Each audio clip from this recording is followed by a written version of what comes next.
O que acontece? Nós ainda somos um povo muito americanizado e até hoje ainda existe um preconceito absurdo com o cinema brasileiro. Qual é o primeiro problema? A gente se especializou de uma forma muito positiva, inclusive, a fazer um tipo de filme só, que é um tipo de filme que fala muito da realidade do Brasil, muitas vezes com um teor um pouco autobiográfico, mesmo que seja de mentira, mas que dá essa impressão de ser uma autobiografia, e que fala sempre das mazelas do Brasil. Cidade de Deus, Carandiru, Tropa de Elite, e por aí vai uma centena de filmes que sempre tem uma temática parecida em algum ponto, que é retratar o Brasil. A gente faz isso muito bem, esses filmes são muito bons, só que eles criaram um certo preconceito com os filmes brasileiros, como se a gente só conseguisse fazer isso. Isso está diminuindo conforme o tempo, a gente está encontrando mais filmes de formas diferentes, com roteiros bem originais ultimamente. Isso é uma coisa muito boa. Um outro problema que existe, e infelizmente existe até hoje, de uma forma um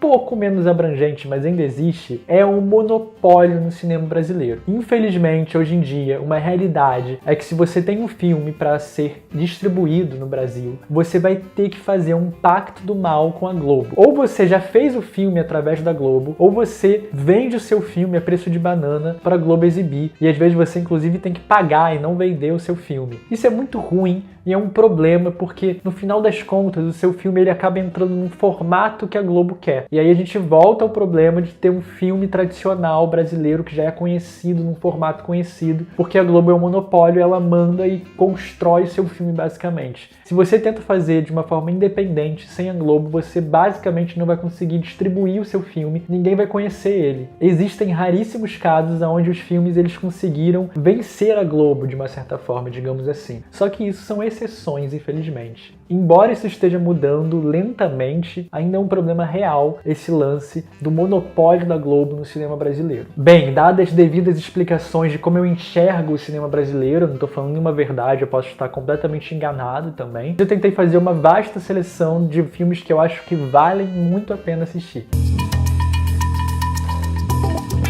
Vou começar com um filme que talvez ele seja muito mal visto por dois motivos. O primeiro é o tema e o segundo é a protagonista. Bruna Surfistinha é uma história autobiográfica de uma garota de programa que ficou muito conhecida na internet por fazer um blog onde ela contava a história dos programas dela, e depois ela também fez um livro que ficou muito famoso, muito conhecido, que contava a história das histórias do blog. E o filme ele é muito bem feito, ele ainda tá realmente nesse molde da Globo, mas uma coisa que vale muito a pena e que as pessoas desmerecem muito é a atuação da Débora Seco. E esse filme, pra mim, é um dos filmes que ela mais mandou bem de toda a carreira dela. Eu realmente achei muito bom esse filme, achei bem acima da média. Pra segunda indicação, eu tô trazendo uma animação brasileira chamada Uma História de Amor e Fúria. E olha, essa animação é uma das melhores que eu já vi, independente se é um filme brasileiro ou não. É uma animação muito legal, muito bem feita. A história lembra um pouco Clown de Atlas. Conta a história de um homem que está vivo há 600 anos no Brasil.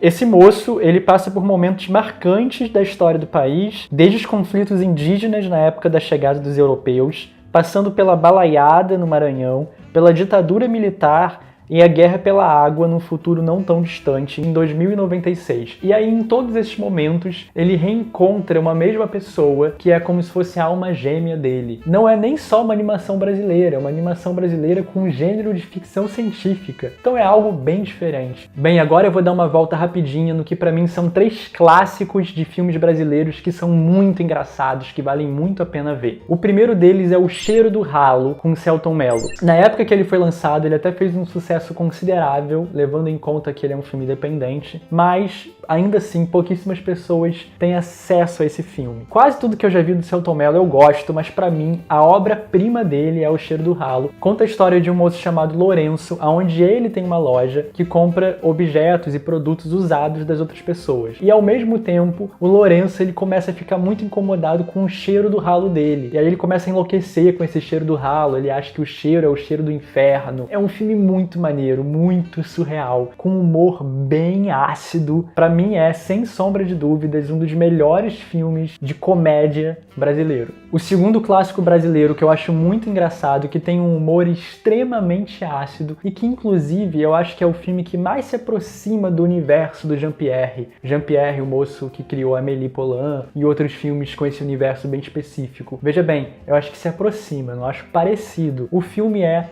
Estômago. Esse filme conta a história de um moço que aprende a cozinhar e aí ele vai descobrindo os prazeres da cozinha, do que é cozinhar, e até que ele vai enlouquecendo com isso. E aí isso vai se transformando e indo para um lugar bem sombrio, bem doido. E aí, para fechar esse clássico de filmes muito engraçados, tem um filme que eu acho que é realmente um clássico, que é Saneamento Básico. Saneamento Básico é muito, muito engraçado. Os moradores da linha Cristal, que é uma pequena vila de descendentes de colonos italianos, eles se reúnem para tomar providências a respeito da construção de uma fossa para o tratamento do esgoto. Daí eles acabam descobrindo que a forma mais fácil de conseguir esse dinheiro é produzindo um filme com incentivo fiscal de um edital da prefeitura. Esse dinheiro foi dado pelo governo federal e, se não for usado, vai ser devolvido em breve. Gente, é um filme muito engraçado, é cheio de críticas em relação ao cinema brasileiro e também tem várias alfinetadas políticas. Bem, agora saindo do que eu entendo como clássicos de comédia do cinema brasileiro, a gente vai para um filme mais recente, que também é de comédia, que também é sensacional, é imperdível, mas que já apresenta uma escola cinematográfica bem diferente. É um filme bem mais contemporâneo, digamos assim. O filme se chama Cine Hollywood. No final da história, a Globo ela pagou para conseguir esse filme, inclusive exibir o filme na televisão. A história é de que no interior do Ceará, na década de 70, a popularização da TV permitiu que os habitantes da cidade desfrutassem de um bem até então desconhecido.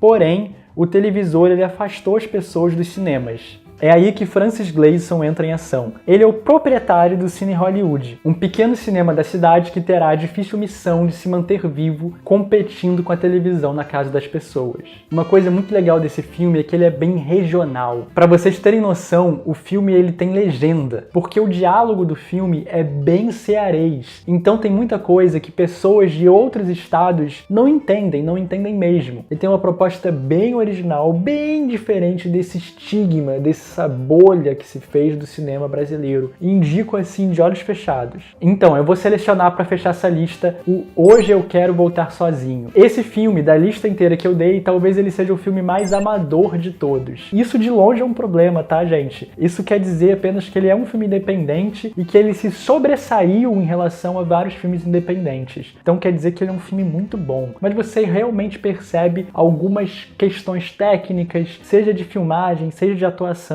no filme, mas que de forma alguma comprometem o filme. É só uma coisa que de fato você consegue perceber. A história é a seguinte: Leonardo é um adolescente cego e ele tenta lidar com a mãe superprotetora dele, ao mesmo tempo em que busca sua independência. Quando Gabriel chega na cidade, novos sentimentos começam a surgir em Leonardo, fazendo que ele descubra mais de si mesmo e sua sexualidade. Gente, esse filme tem um roteiro extremamente original. De todos esses filmes que eu citei, talvez ele seja o que mais se despreende desse clichê brasileiro que a gente está acostumado e que o cinema brasileiro estigmatizou. Ele retrata uma realidade muito mais universal, que qualquer pessoa consegue identificar sendo brasileira, vivendo no Brasil ou não. Eu sei que alguns de vocês me pediram para falar sobre filmes japoneses. Eu já vi muitas animações. Só que aí eu fiquei pensando, filmes japoneses não se restringem apenas às animações japonesas, que é o que a maioria das pessoas conhecem. E aí eu comecei a assistir filmes japoneses mesmo, com pessoas, o que eu quase não conheço nada. Então o que acontece? Eu vou fazer essa lista que vocês me pediram, só que primeiro eu quero ver mais filmes japoneses, ter mais conhecimento. Eu já comecei a assistir alguns, eu conhecia pouquíssimos, tipo 2, 3 filmes japoneses no máximo, e aí eu tô vendo vários agora para poder fazer uma seleção e indicar para vocês. Então vai chegar, só vai demorar um pouquinho ainda.